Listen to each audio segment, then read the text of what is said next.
maneno. Omachikisha kisha mabili. Kana uri pamoja watu.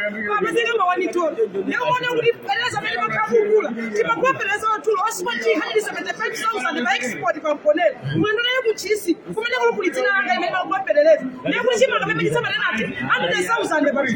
Ni moto ni sema nena ati kwa litoro za bolo zatu. Kama kuna mkuma tabeza kama nitola mkuma kusa kuti. Kodi ndio mimi nayo ili kwa nitabanje ili kwa nitata limaso chakaja mama. Kama na kuna ati pendeni mafuna pe kola chakuti. Azungu kalisa kwa nitola kwa paja watu. Anya muka ati. Sisi kwa nito kana. Kali kupita anya muka asipita. Wana mali kwa option. Bidanga yake ni mimi mama nitola kwa cents. Wani tola 30 cents. Sisi kitu ya jana. Wani ndio kama wani sura hizi kama wale kukula.